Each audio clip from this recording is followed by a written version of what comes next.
welcome to our episode 3 of our podcast. So, this is me again, Jane, and your trusted visa consultant of Big Start Education and Visa.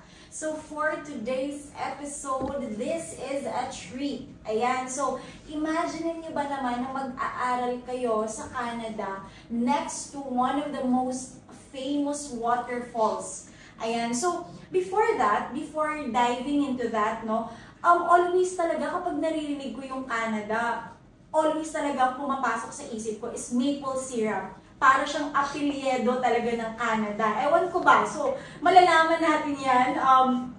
Why Canadians are, so obsessed with maple syrup. So, just a trivia, no? Si maple syrup kasi is always talaga siyang hinahanap ng mga Canadians kapag kumakain sila. Always merong maple syrup. So, para siyang national treasure, di ba? So, imagine niyo ang maple syrup nga is parang national treasure na sa kanila. How much more yung mga international students on how they are going to treat them. Ayan, so, hindi ko na patatagalin pa. I will be joined by a very special guest for this afternoon. Miss Katrina Rivera, Business Development Manager of University of Niagara Falls. Ayan, a big round of applause. Hi, Miss Kat. Thank you for having me here. It's such a pleasure. Of course, I love seeing you. I love talking to you even over the phone. So, ayan. Same with me as well. Yes. Thank you so much, Miss Kat. Kasi alam mo yun, parang talaga busy ka. Tapos napaunlakan mo talaga yung invitation namin. Siyempre kayo pa ba? Ayan, yun yung gusto ko sa'yo talaga eh. So, ayan, Miss Kat, can you tell me about your university that you are representing? Okay. That's a good question. No? First is University of Niagara Falls, Canada is located in downtown Ontario, where Niagara Falls is also there and considered as the #1 tourist destination. Meaning, if it's a tourist destination, a lot of establishments and business centers are there. And with that, students will not find it difficult to look for a job. Okay? Okay. Next, we offer uncomplicated admission requirements. Napakasimple lang ang kailangan yung isubmit: diploma, transcript of records, passport, MOI, and resume. So that's it. Okay? And since we are offering masters in University of Niagara Falls, Canada, programs are eligible for up to 3 years post-grad work permit so that the student can stay longer after graduation of up to 3 years. Plus, pwede nyo pang makasama or isama agad yung spouse and mga dependents. Okay, so si spouse can work full-time through open work permit, and for mga dependents naman ng minors, pwede naman sila dun for free education. Okay? So, yun yung isa sa mga glimpse ng kung ano ba yung advantages of our programs na ino-offer sa UNF. Okay. So, ayan, ang ganda Miss Kat, no? Kasi aside from, kasi madami tayong mga international students na may mga families na, and of course, kasi sa atin, always naman hindi nawawala na mas sa atin, magaan sa atin, nakasama yung family natin. Yeah, so, that's right. I think that's also one thing na gusto ko din about Canada because actually, hindi naman pwedeng mag-antay ng ilang months. Di ba po pwede namang isama yung mga dependents natin? Tama ba? That's right. Okay. Since we're offering na masters in UNF, so eligible ka to bring your spouse and dependents as well. Okay. So, ayan. Alam niyo na yan, yung mga students natin with families, nadadala niyo po ang mga dependents ninyo. Pero ito naman, Miss Kat, personal ko naman to na question. Okay. Kasi parati akong nalilito. Sabi ko, pag si UNF ba, pag sinabi bang Ontario ba siya na Ontario? Or, kasi yung Ontario is parang part ng Toronto or Toronto part ng... Parang nalilito ako sa part na yan. Yes. Ontario, siya yung province sa Canada. Okay. Malaki kasi siya. And then, si UNF, located siya sa downtown Ontario, kung nasaan yung Niagara Falls. So, downtown Ontario in Niagara. Oh, okay. So, Ontario talaga siya. Nasa Ontario talaga siya. Yung traveling ba from Ontario to Toronto, medyo malayo ba? Nako, 1 hour driving distance lang from Toronto to Niagara. Okay. Since very accessible na ang aming location ng campus dito. Okay. Kasi alam mo, ang nakaganda din, Miss Kath, no, sa location ninyo, yun nga, kagaya ng nasabi mo, tourist destination, madaming pumupunta talaga sa Niagara Falls. Yes, So, oo. di ba kung yung mismo mga students may direct access na doon, then definitely, di ba, they are able to enjoy the place there.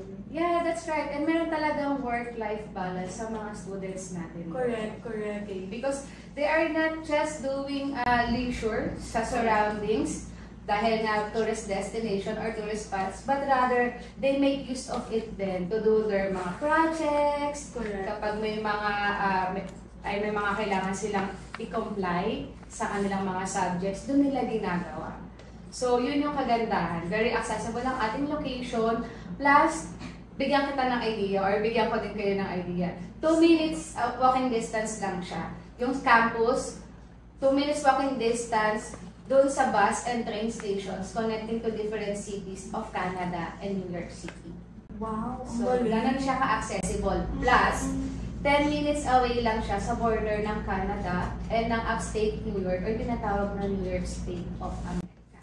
Oo, yan. Ang lapit lang ha. Baka gusto nyong mag-drop by.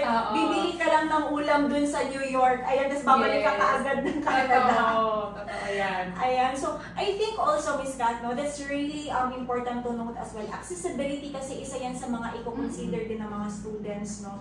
So, again, University of Niagara Falls is really the perfect spot and perfect location din talaga for our aspiring Filipino international students. So, ito naman, Miss Kat, ano ba yung mga courses and programs na ino-offer nyo at saka ano ba yung mga scholarships na pwedeng i-expect ng mga aspiring Filipino students natin? Okay, dito sa UNF, we are offering 3 master's and 2 bachelor's degree program that is designed to meet the needs of today's employers. So, focus muna tayo sa master's program. We have master's in management, master's of data analytics, and master's of arts in digital media and global communications. Lahat ng masters namin may 18 months program duration, which is equivalent into 1.5 years. Okay. Okay. And may 4 flexible intakes in a year, which is January, April, July, and October. Okay. Madami. Actually, yung Masters of Management namin, for those bachelor's degree holder in any field, they could apply on that program since it focuses on leadership and management skills. Okay. Next, yung Masters of Data Analytics namin. Yung data analytics, kapag may mga students na may related background sa business management, finance, or computer-related programs, you can definitely take that program since nag-rank din yan as top 4 na highest paying job sa Canada. And for Masters of Arts in Digital Media and Global Communications naman, for those bachelor's degree holder in any field, so again in any field, you could take advantage of that program since nagpo-focus siya sa social media, advertising, digital marketing, and so forth. Okay? Usually, nakarecommend namin yung program na yun sa mga economically and academically challenged. Why? Because yun yung pinaka-affordable na masters in digital sa Canada, and yun yung pinaka-easiest na master's program na ino-offer namin sa UNF. Okay? Second naman, for the bachelor's degree, we have 2. Bachelor's in Business Administration, and yung pangalawa, Bachelor's in Biomedical Sciences. So, lahat ng yon, ang program duration is 4 years. Okay, with 2 intakes in a year, which is January and October. And to know more about it, mag-schedule kayo ng one-on-one consultation with Big Start para matulungan namin kayo.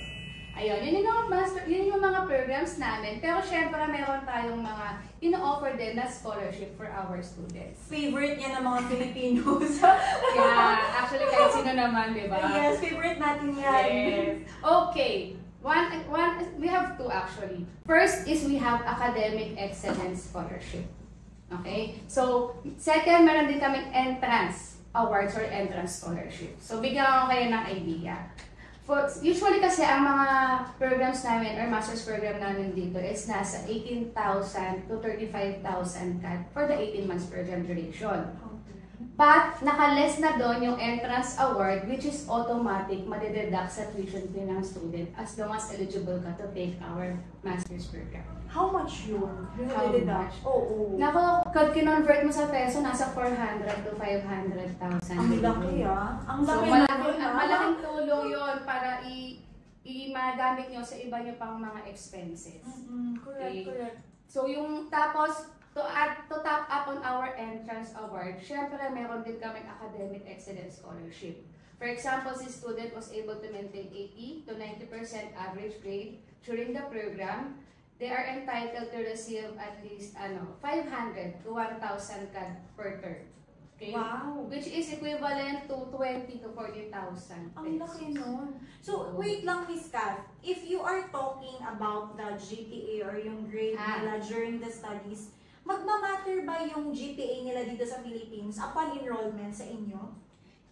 Definitely, pero mababa lang naman yung requirement, okay? Ang percentage lang na kailangan is 83% average ang percentage grade, which is equivalent to CGPA of 3.0.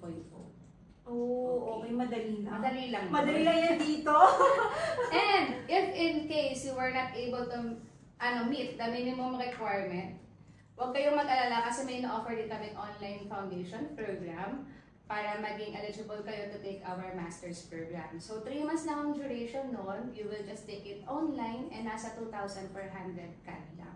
Oh, okay. So, that's good to know, Miss Kat. Kasi baka kabahan sila. Sabi, baka hindi kami makapasa. So, ibig sabihin, hindi kayo, hindi nyo sa tatalikuran talaga. Tutulungan nyo sila to be able to be qualified, kumbaga, no, sa UNF. No. Tsaka yung additional din sa academic excellence scholarship namin, yung 500 to 1,000 CAD per term, 80% of our Filipino students was able to get that additional scholarship. Since alam naman natin na madidiskarte ang mga Pinoy. Yayamanin talaga mga Pinoy, Oo naman. Kasi may mga may ganyan na pala mga scholarship si school. Tsaka to meet the 80% average rate, sobrang attainable naman yun. Kayang-kaya. Correct. Mababa lang siya. Ito, Miss Kat, kasi kadalasan ko ito naririnig sa mga students ko, Miss Jane, di ba nakakatakot mag-master sa Canada? Parang feeling nila, naku, papasa kaya kami, paano kaya yung way of studying masters in Canada? At specifically sa UNF. Okay, maganda yan. So, yung masters dito sa Philippines, mas complicated or mas mahirap pa compared to sa masters sa Canada. Okay? At ang kagandahan or kinaibahan ng masters namin, non-thesis, yung mga programs namin dito. Naku, favorite. Lalong favorite natin yan. Yes. Non-thesis siya, tapos hindi rin namin nire-require ang student ng any working experience related man or hindi doon sa program na i-take niya. Okay. So ito for everyone's information, so anyone can apply or anyone can enroll. Yes. Okay. Oh, okay. And basta bachelor's degree holder. Okay. And the good thing about it is we don't require letter of intent and hindi nyo rin kailangan mag-provide ng character references. Ay, that's good. Kasi yung iba na hinihingi. Saan pa kayo? Guys, you should enroll. Imagine niyo kasi yung alam niyo yun, Miss Kat, yung English certificate kasi or PE or IELTS, ang laki ng save nun Oo. Kasi yung magko-cost yun ng mga 15 to 20,000 pesos. Tama. So, being able to waive that no sa school nyo, ang laking save na yan. And my God, paano ba kukunin yung English certificate? Ang dali lang, pupunta lang kayo ng registrar nyo guys kung saan kayo nag-graduate. Mag-request lang kayo and then you will have that and then yung i-represent natin for the enrollment at UNF. Ayan. So, mas makakapag-save up kayo. And aside from that, again, ulitin ko lang, sa scholarships na binibigay ng UNF, aside sa makakamura kayo sa tuition, aside doon is, meron pa silang other scholarships kapag ma-maintain nyo yung grades nyo. Diba, Miss Kat? So, ang daming perks na matatanggap ng mga international student. And hindi maluwag naman kayo when it comes to requirements. Hindi naman kayo like super kagaya ng ibang schools na ang daming hinihingi. Good thing din yung sa letter of intent and reference kasi ang alam ko sa ibang schools nang hihingi Oo. Tsaka flexible ang aming class schedule dito. To give you an idea, 6 hours per week lang siya, which is 2 hours per day and 3 times a week na mas may allotted time pa yung student to do off-campus work of up to 24 hours per week. Wow, ang galing. Kasi akala naman, di ba dito sa Philippines, Miss Kat, yung iba, yung klase kasi natin nasa 6 to 6 or 6 to 7, di ba? Parang marag na tayo pagdating ng bahay, nako, pagod na. So, guys, imagine yung magma-masters kayo in Canada. 2 hours lang in a day. MWF diba? pa yun. MWF pa yun. So, diba? Kasi feeling ko makakahanap din sila ng mga afam. For sure. So, may mga time kayo guys. Aside sa part-time, may time pa kayo for your love life. So, Oo naman. ayan. So, it's really good to know, Miss Kat, no, na the programs that you are offering and kung gaano din kaluwag when it comes to your enrollment. Yes. And I think ito yung best and perfect na school and programs na pwede nating mai-offer sa mga students. And of course, ang cost naman, always naman yung first talaga na kino-consider natin. Yeah. So, ayun Miss Kat, ito na siya. Ano ba yung pwede mong mabigay na advice sa mga international students or aspiring Filipino students natin na first time na mag-apply ng Canada, na takot mag-apply ng visa or ng study permit sa Canada? Okay, so for those aspiring first-time or international student, actually, it's completely normal na maging nervous or kabahan kayo. Correct. Okay. Pa? Yes. Oh, okay. Yeah. And for the processing time ng LOA or Letter of Acceptance, it will take about mga 7 business days as long as complete yung sinubmit na requirement. That's it. Okay? And most of all, we are waiving IELTS for Filipino students. All you have to do is to submit a certificate of English as your medium of instruction from your school, kung saan sila graduate ng college. Naku, ayan, ang luwag ng UNF. So, ang message ko lang sa inyo is first, is to pray kung ano ba yung plan ni God sa inyo para i-lead niya kayo into a righteous path. Para makapag-walk kayo with peace and confidence. That's the one thing. Another thing is that do your research. Okay? Take time talaga to know your options. And huwag kayong matakot na mag-ask ng questions. And how are you feeling about it? Because together with Big Start, we are here to support you in every step of the way. Yun siya. Ayan, thank you so much. Naku, parang pang-ano yan, Miss Kat, ha? Yes, correct yan, Miss Kat. Naku, ang dami kasing mga Filipinos ngayon na nag-hold back. Kasi, I always tell, even sa mga webinars ko na, ayan, you have to be prepared, hindi lang financially, physically, spiritually, emotionally. Kasi, iba yung buhay sa ibang bansa. So, iba yung buhay. So, you have to stand firm, you have to be on your own, and wala kayong parents na pwedeng kalabitin doon na, "Hoy ma, tulungan mo nga ako sa assignments ko," or "tulungan mo nga ako sa gawaing bahay." So, basically, they are on their own. So, this is actually like parang a training ground din nila to be, you know, independent din. Oo naman. Diba? Since mga nasa adult stage naman na sila, Correct. it's time naman to do your own, di ba? Yes, correct. Ayan guys, so I hope marami kayong natutunan and mas nakilala nyo pa si University of Niagara Falls, Canada. So located po yan again sa downtown Ontario. Mga 10 minutes away lang siya sa Niagara Falls, yung pinaka-famous na waterfalls in Canada. So ayan, gusto kong pasalamatan talaga, a huge thanks to Miss Katrina Rivera for pinaunlakan mo yung invitation namin for this afternoon. Thank you so much talaga. So, to everyone, don't forget to subscribe to our official Facebook page, Big Start Education and Visa, and of course to our official website, www.bigstarteducationandvisa.com.